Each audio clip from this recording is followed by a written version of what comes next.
तो आज का मकसद सिर्फ पियाजे या वाइगोत्स्की के सिद्धांतों को दोहराना नहीं है, बल्कि ये समझना है कि ये विचार आपस में टकराते कैसे हैं, कैसे एक दूसरे को पूरा करते हैं। और आज की दुनिया में एक समावेशी क्लासरूम बनाने के लिए इनके क्या मायने हैं। एकदम सही। और इस सफर की शुरुआत उस सबसे पुरानी बहस से करते हैं जहां आकर सब कुछ अटक जाता है, प्रकृति बनाम परवरिश। मतलब एक बच्चे के विकास में उसके जीन्स ज्यादा हावी होते हैं या उसका माहौल। स्रोत में एक दिलचस्प पॉइंट है जो इस पे सीधी रोशनी डालता है। वो कहता है कि जब वंचित माहौल से आने वाले बच्चों को बेहतर माहौल दिया जाता है तो उनका प्रदर्शन सुधर जाता है। ये सुनने में तो बहुत सीधा लगता है, लेकिन ये प्रकृति बनाम परवरिश की बहस के दिल पर चोट करता है ना? बिल्कुल।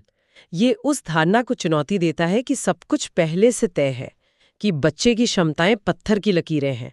देखिए, आनुवंशिकता या हेरिडिटी वो हमें एक शुरुआती ढांचा जरूर देती है, पर पर्यावरण यानी एनवायरनमेंट, हाँ, एनवायरनमेंट उस ढांचे पर इमारत खड़ी करता है।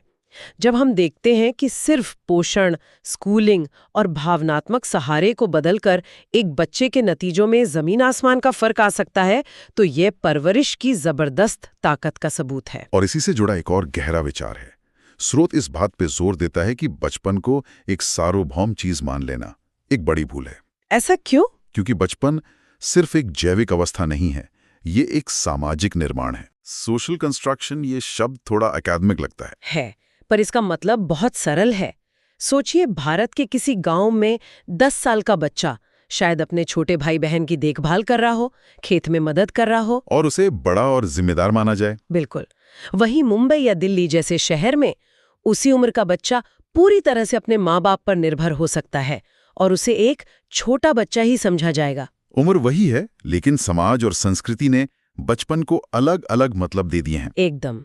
और जब हम कहते हैं आजकल के बच्चे, तो हम असल में एक बहुत बड़ी विविधता को एक ही डिब्बे में बंद कर रहे होते हैं। और ऐसा करके हम लिंग, वर्ग और जाति से जुड़ी असमानताओं को भी अनदेखा कर देते हैं। सही बात है। और मुझे हमेशा ये बात हैरान करती है कि वो सीखने को कितना व्यवस्थित मानते थे। जैसे विकास के कुछ तय चरण होते हैं, लेकिन वो कौन सी चीजें थी जिन्हें वो इस विकास का इंजन मानते थे? पियाजे ने 4 मुख्य इंजन बताए थे। पहला, जैविक परिपक्वता, मतलब उम्र के साथ दिमागी विकास। दूसरा, गतिविधि, यानी बच्चे का खुद चीजों को छूकर सीखना, करके सीखना। हाँ। और तीसरा, सामाजिक अनुभव। लेकिन उनका सबसे बड़ा आइडिया था चौथा इंजन, संतुलन या इक्विलिब्रेशन। अच्छा। पर स्रोत ये भी साफ करता है कि पियाजे ने सांस्कृतिक उपकरण जैसे भाषा या नक्शों को विकास का मुख्य कारक नहीं माना। ये विचार वाइगोत्स्की का था, और यहीं से दोनों के रास्ते अलग होने लगते हैं। पियाजे को लेकर एक आम धारणा है कि वो सब कुछ आनुवंशिकता से जोड़ते थे। स्रोत इस बात को सीधे सीधे खारिज करता है। हाँ, और ये बहुत बड़ी गलतफहमी है। पियाजे का मानना था कि विकास इन दोनों का मेल है। बच्चे सिर्फ निष्क्रिय रूप से माहौल से नहीं सीखते और ना ही उनके जीन सब कुछ तय करते हैं। पियाजे का बच्चा एक सक्रिय निर्माता है जो अपने अनुभवों से अपनी समझ खुद बनाता है। बिल्कुल। और इसी बनाने की प्रक्रिया में एक दिलचस्प मोड़ आता है, जब बच्चे को कोई ऐसा अनुभव होता है जो उसकी मौजूदा समझ में फिट नहीं बैठता। तब क्या होता है? स्रोत इसे असंतुलन कहता है। हाँ, डिसइक्विलिब्रियम। और ये पियाजे के सिद्धांत का दिल है। इसे ऐसे समझिए कि हमारे दिमाग में दुनिया के लिए छोटे छोटे फोल्डर बने होते हैं, जिन्हें पियाजे स्कीमा कहते हैं। स्कीमा, हाँ। एक फोल्डर कुत्ता के लिए है, जिसमें 4 पैर, 1 पूंछ जैसी जानकारी है। अब बच्चा पहली बार घोड़ा देखता है, वो भी 4 पैरों वाला है, पूंछ भी है। बच्चा उसे बड़े कुत्ते वाले फोल्डर में डालने की कोशिश करता है, पर कुछ तो गड़बड़ लगती है। यही मानसिक उलझन, ये बेचैनी ही असंतुलन है। तो इसका मतलब है भी सीखने के लिए थोड़ा मेंटल केओस या बेचैनी जरूरी है। ये उस आम धारणा के बिल्कुल उलट है कि सीखना एक शांत प्रक्रिया होनी चाहिए। आपने बिल्कुल सही पकड़ा। असल में जब कोई बच्चा किसी चीज को लेकर उलझन में या परेशान होता है, तो हमें घबराना नहीं चाहिए। अच्छा। पियाजे के हिसाब से वो ठीक उसी पल कुछ नया सीखने की दहलीज पर खड़ा है। उलझन ही विकास का दरवाजा है। तो यही असंतुलन उसे एक नया फोल्डर बनाने पर मजबूर करता है, घोड़ा नाम का। बिल्कुल। और इसी तरह सीखना आगे बढ़ता है। जब मैं पियाजे और वाइगोत्स्की के बारे में पढ़ता हूं तो मैं हमेशा एक बात पर आकर अटक जाता हूं। एक तरफ पियाजे का नन्हा वैज्ञानिक है जो अकेले खोज कर रहा है, दूसरी तरफ वाइगोत्स्की कहते हैं कि समाज उसे सिखा रहा है। क्या ये दोनों बातें एक साथ सच नहीं हो सकती? ये एक शानदार सवाल है। पियाजे के लिए सीखने का मुख्य ड्रामा बच्चे के दिमाग के अंदर चल रहा है। वहीं वाइगोत्स्की कहते हैं कि असली ड्रामा बच्चे और उसके समाज के बीच चल रहा है। उनके लिए बच्चा अकेले कुछ नहीं सीखता। संज्ञानात्मक विकास का सार ही मनोवैज्ञानिक उपकरणों में महारत हासिल करना है। मनोवैज्ञानिक उपकरण ये क्या है? क्या ये कोई असल औजार हैं? नहीं, ये दिमागी औजार हैं जो हमें हमारी संस्कृति देती है। भाषा सबसे बड़ा उदाहरण है। अच्छा। बिना शब्दों के हम जटिल विचार कैसे सोच सकते हैं? नक्शे, गिनती करने के तरीके, लिखने की कला, ये सब वो उपकरण हैं जो हमारी सोचने की क्षमता को कई गुना बढ़ा देते हैं। तो विकास का मतलब ही इन सांस्कृतिक उपकरणों को अपनाना है। वाइगोत्स्की के लिए हाँ। और यहीं पर उनका मशहूर सिद्धांत ZPD आता है, यानी जोन ऑफ प्रॉक्सिमल डेवलपमेंट। ये सुनने में बहुत जटिल लगता है, पर इसका आइडिया बहुत सरल और खूबसूरत है। ZPD वो जादुई दायरा है जहां बच्चा कोई काम अकेले तो नहीं कर सकता, लेकिन किसी की मदद से कर सकता है। बिल्कुल। और जो मदद करता है उसे वाइगोत्स्की मोर नॉलेजेबल अदर या MKO कहते हैं। ये कोई टीचर हो सकता है, माता पिता या कोई दोस्त भी। ZPD का मतलब है किसी की मदद से सीखना। तो वाइगोत्स्की के हिसाब से सीखना हमेशा एक सामाजिक घटना है, अकेले में नहीं हो सकता। बिल्कुल, सीखना एक बातचीत है। पियाजे का बच्चा दुनिया से सीखता है, वाइगोत्स्की का बच्चा दूसरों के साथ मिलकर दुनिया को समझना सीखता है। वाइगोत्स्की का ये विचार कि सीखना सामाजिक और सांस्कृतिक उपकरणों पर निर्भर करता है, हमें एक बहुत जरूरी सवाल पर लाता है। अगर सीखने के इतने अलग अलग तरीके हैं, तो क्या बुद्धि भी एक ही तरह की हो सकती है?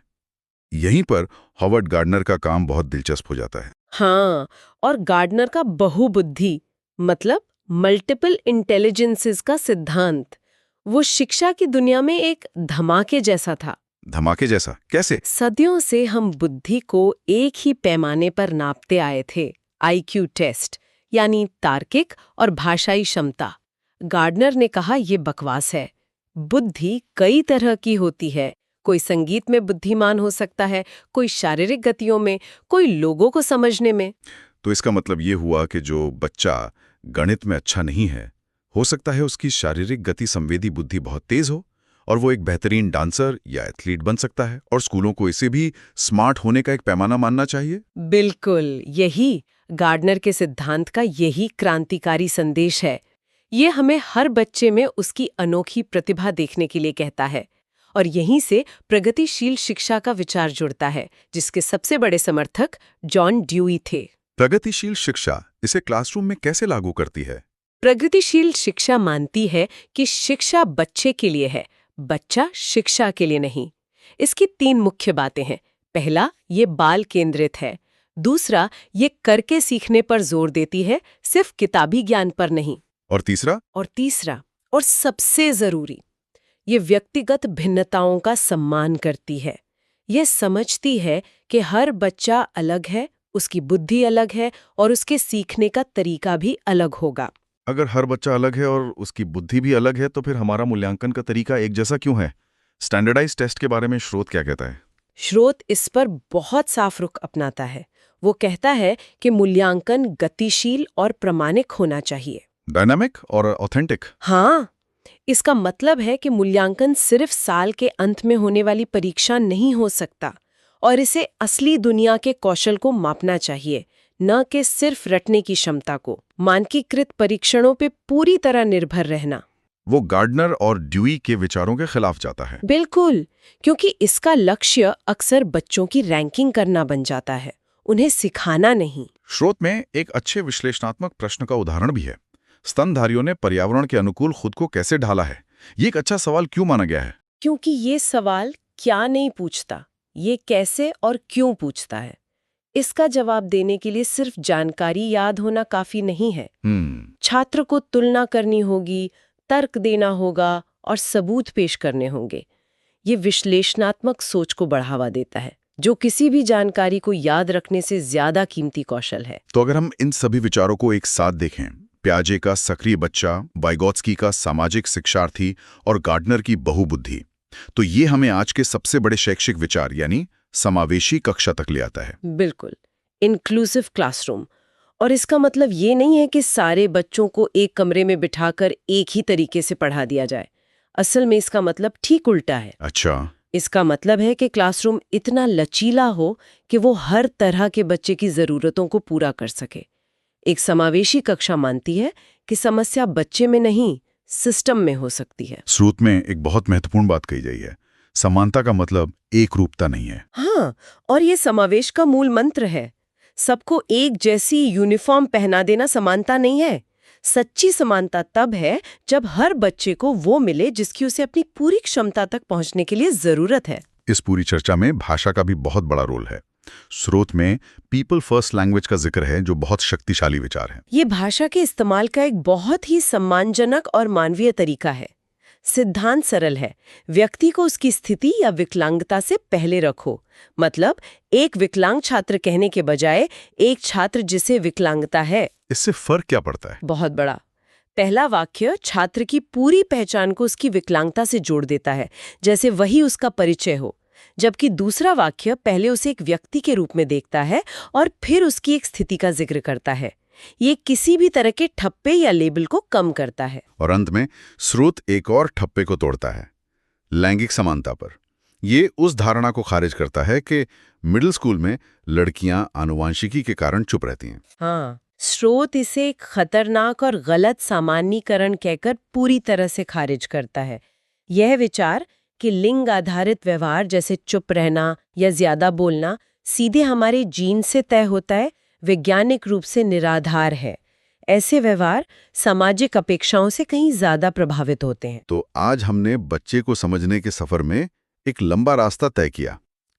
प्रकृति बनाम परवरिश से शुरू करके हमने पियाजे के नन्हे वैज्ञानिक से मुलाकात की, वाइगोत्स्की के साथ समाज में सीखने का महत्व समझा, और फिर गार्डनर के साथ हर बच्चे की अनोखी बुद्धि का सम्मान करना सीखा। बिल्कुल। और अगर इन सभी विचारों का सार निकालें तो वो यह है कि हमें सीखने की प्रक्रिया को ज्यादा सूक्ष्म, लचीले और मानवीय तरीके से देखने की जरूरत है। यह हर छात्र को एक व्यक्ति के रूप में देखने के बारे में है, उलझन को विकास का संकेत मानने के बारे में है, और ऐसी भाषा का उपयोग करने के बारे में है जो सशक्त बनाती है। सोचने के लिए एक विचार छोड़ के जाते हैं। अगर हर बच्चे की सीखने का तरीका, उसकी बुद्धि और उसका बचपन का अनुभव इतना अनोखा और बहुआयामी है, तो क्या एक मानक या स्टैंडर्ड पाठ्यक्रम का विचार ही अपने आप में पुराना नहीं हो गया है?